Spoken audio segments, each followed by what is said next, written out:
Okay, so it's that time of year when we take our motorhome for its habitation service, the vehicle service and the oil and filter and that sort of thing, and it's 3 years old now, so it's also the MOT. It's no secret really that we're actually back from all of that, and this video is all about showing you what was involved and what I do to prepare for my habitation service.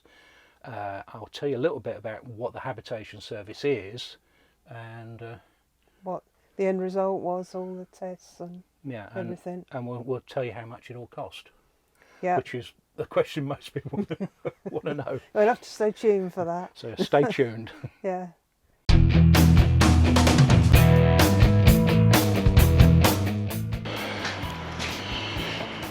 Right, that's most of the stuff out of the van.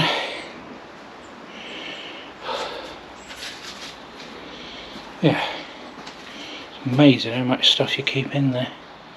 All the lockers under there, all the kitchen stuff, it's all out, all gone.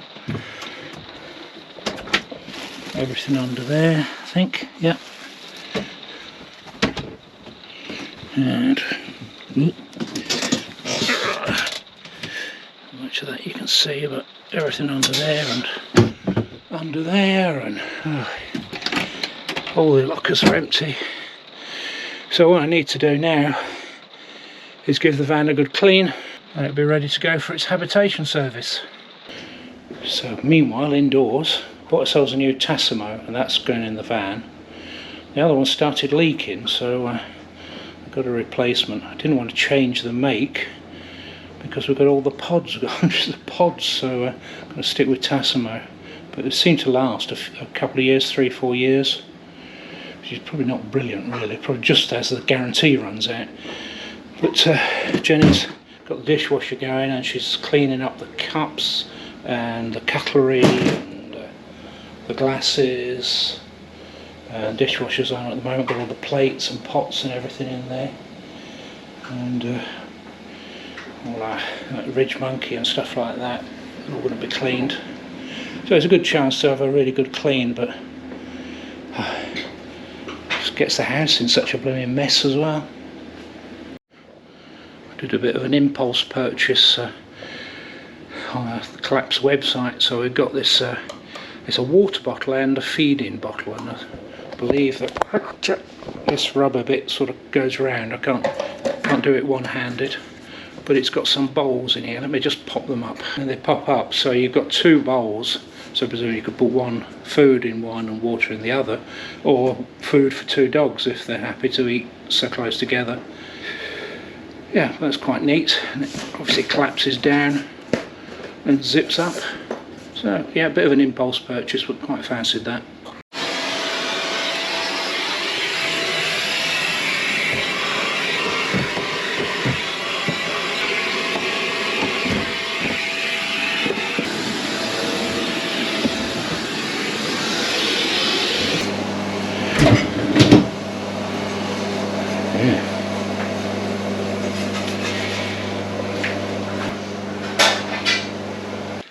Dogs have had their grooming, haven't they? They're looking all smart, aren't you, eh, T? Yeah. Just got to get the van all done now, haven't we, Poppy? Oh dear. I'm having a snooze now, she says. Okay.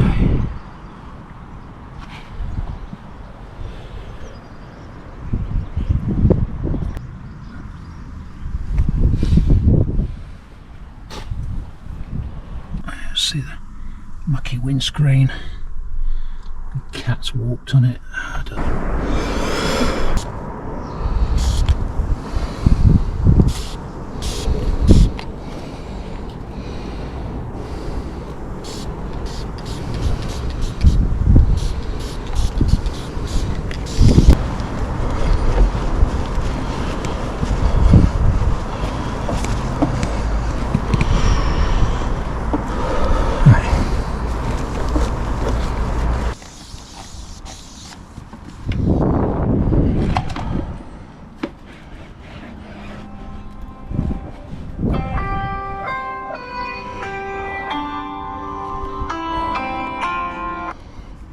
Hi Paul. Yeah, I'm fine, thanks. Just giving the car a quick clean. All right, lovely. Okay then, I'll pop over then. Yeah. Okay, cheers then. Bye. Okay. And that's the cloth.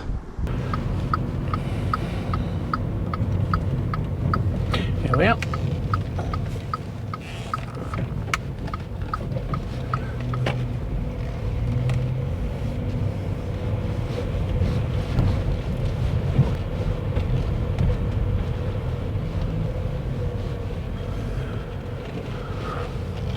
Oh.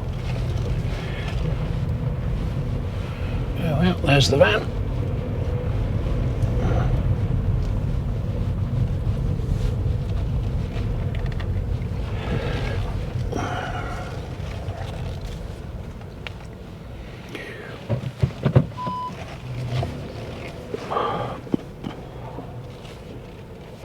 Nice sunset. Anyway, we're back on our way home. Picked up the van. It's all done. We'll give you the details once we've got the van back together again. We've got everything back in it.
Right, so we've got these new Duvalays luxury sleeping bags, and they're winter tog 10.5. They're microfiber, 66 centimeters wide that way, and the depth is 5 centimeters, so they should be pretty comfortable.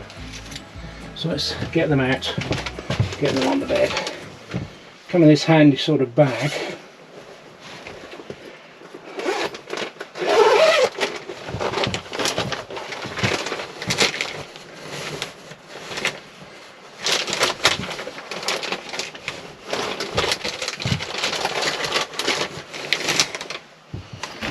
Go. Got straps on them.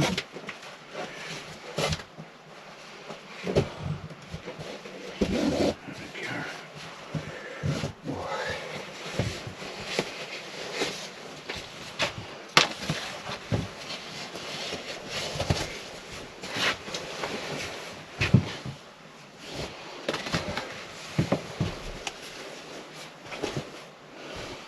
Yeah.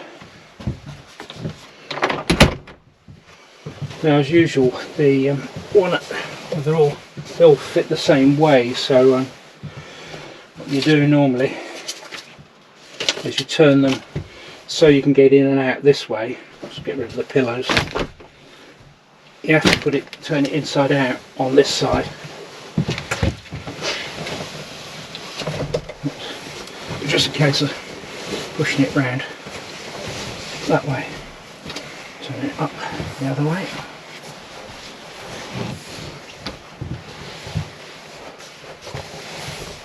Come on.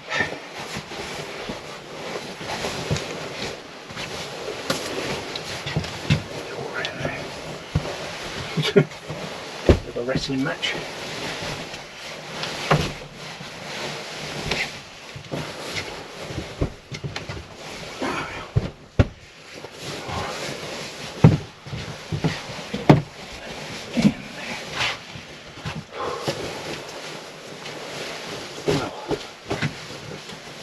duvet looks nice and thick as well. Oh. Cushions in there. Right, I can see why I've gone for the 66-inch, because they just fit in there. Well, I'll move it over a little bit, but yeah, it just fits in nicely there. But this bit sort of sticks out on this side of the bed. But should be alright. These cushions, the duvets are hugely thick, feel really thick. Should be nice and warm this winter. And you can see how thick the foam mattresses. These will be really comfortable. Oh yeah, so pleased we've gone for the thicker ones this time. Obviously get the duvet with it, and it's just basically zipped in. The zips you can't, well, I'll show you on the other side, but yeah, oh lovely. Let's get that there. Yeah, I bought these with their own money, so this is not sponsored or anything like that. So there's a discount code there, so I assume you could use that at the website. Mention it on the phone, say where you saw the Duvalays, that would be useful. Thank you for your purchase. Yeah, so mention eSleep20 and you'll get a 20% discount on your Duvalays. There we go. It says I might notice a slight odour. It's polyurethane foams and it's quite harmless. It'll disappear in use or by compressing the foam, allowing it to recover its shape a few times. Don't recommend an electric blanket. My God, you wouldn't need an electric blanket with this. And you can clean the foam, and it can be opened from left to right simply by turning it inside out. So there you go. Just do the other side. Oh, this is wonderful.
Yeah, the good news is I've got an MOT test certificate, so it did pass, so no problem, Sansa. I didn't think they actually gave you a certificate, but they obviously give you a little printout now and tell you where the MOT was carried out. But it's all online, isn't it? So good news, it passed the MOT. We had the habitation service done, and shall we cover the habitation first, and we'll talk about what they do on the habitation. Yeah, I mean, I'm amazed at all these checklists everywhere. Well, they've got a checklist, so I'm not going to go through every single item on the checklist. But the sort of things they check are things like the body mounting. Check it's not going to fall off, but the doors and windows work. Now, interestingly enough, they did a check on the windows, and I wasn't aware of this. There was a couple of catches that didn't work. You know, the little catches that open the window to keep it open. A couple of those weren't working. Okay. And I hadn't spotted that. No. They have a look at the chassis and things like this, if it's got steps or where the water tank's mounted, make sure all the straps and everything are still holding the water tank on, which could be horrendous if that fell off. They look at the roof lights and think the lights on the outside, a general look round the outside, trim and that sort of thing. They do an internal check, and the biggest, most important, is the damp check. So they do a damp check, and with no damp visible. And I was really pleased to see that. And they give you a little damp check certificate. Yeah, well, there's another page, isn't there, where they've gone round each bit. Yeah. It also adjusted the kitchen cupboard doors. I hadn't spotted that. So I've found one of them a bit difficult to close. So yeah. They obviously. Okay, so that'll be working properly now. Yeah. So things like cab seats and furniture and beds and chairs, and I check that's all right. Lift up roofs. Well, we haven't got a lift up roof, have we? So they would check. Oh right, okay. It's got it's got NA on it. Yeah, so that just somebody once said they just tick everything. Well, we've got quite a few not applicable. I know. Yeah. They check the gas system. They check the safety of the gas system. It's worth mentioning that they don't actually service the fridge, the gas on the fridge, and you do need to get that done separately. So I will get that done, I think, perhaps when we get back from the new year. Yeah. They check all the water system, check for leaks and that the fillers working and all that, and then they check all the electrics. So it's quite a big thing to do. And yes, you could probably do it yourself. Yeah, you could, but time constraints. And, well, there is another good reason for that. Sometimes it's part of the warranty requirements that you do have a habitation and a damp check done. Yeah. So you're keeping the warranty up. So that's good. And they give you a gas inspection sheet and an alarm test. They do smoke and alarms. They check the RCDs. And then they give you the certificate, the habitation report. That's the damp one. And that's the damp one, yeah. Yeah. So. And then we're on to the things to do with the engine. Yeah, and then we had a service done. Now Todds themselves don't do the engine service. They do it with a local garage called OneCall. We've used many times before, and they did a oil change, an oil filter, an air filter, a fuel filter, a pollen filter. And they also asked, because I asked them to do a aircon regas. Now I had the air conditioning regassed on the car, and I didn't really realise you really need to get it checked at least every 2 years, the air conditioning, to make sure it's working properly. And one of the things that doesn't get checked, doesn't get changed on some services, is the pollen filter. So I've been charged for a pollen filter there. So. $15.19, and that's part of the air conditioning requirements as well. All right, yeah. But the air conditioning gradually loses its efficiency over the years, and I just found that the car was hardly doing anything, was it? And they'd left it on blasting out cold, so when I drove away from Todds, it was absolutely freezing. so that was $69.99. I think it was $66 for the car, wasn't it? We had the car done. Yeah. Yeah. So the engine service altogether, with the parts, was $256. The MOT 55, and the regas was 69. And then they check the tyre depths, don't they? Yeah, and they do a tyre check depth as well. Those are, where's that? The two fronts are 5 millimetres, rears are 8 millimetres, and the spare as well, 8 millimetres, obviously. Yeah. You just spotted it said no service book present. I didn't get the service book out, so I will have to get that stamped. Yeah. Okay, so that's all of that. So the total for the service was $568.38, including VAT. Well, so it was a big one. service, and included the air conditioning as well. So it was quite an expensive one there. So that was $560. $560. Yeah. The habitation service and gas check was $220. Which is exactly the same as it was last year. So the prices are the same. The Avtex Wi-Fi, as already said, was $449.99, and that's when you said how much? Yeah. $1230.37 altogether. So motorhome is not a cheap business, particularly if you've got a new motorhome and you want to keep it serviced at a garage. It's probably a lot cheaper, obviously, if you do it all yourself. But then what happens if it starts leaking? I know. Would you do all these in-depth checks yourself? Yeah. And to be honest, we've got a new motorhome because I didn't want to do all the DIY stuff. Some people really do enjoy doing Yeah, that's DIY. right. Yeah. I've done my share of that. You used to spend weekends with cars, didn't you? That was enough. Taking cars to bits. Yeah, so we got an exhaust emission certificate. We got all this for the engine service. Yeah. So that was 95, wasn't it? Yeah. With all of that. Yeah. Yeah. Yeah. So lots of paperwork to Yeah. put in. We keep a folder, don't we, for the van? Put that all away. Yeah. Then it's that time of year where I normally work out how much everything's cost us. So just bear with us whilst the laptop boots up. Well, it doesn't normally take that long. No. Probably run out of battery. I feel like Poppy's here with us. No. It's a lot more relaxed than Poppy, a lot more isn't quiet. it? Yeah. Poppy's always looking for cats when we're in the motorhome.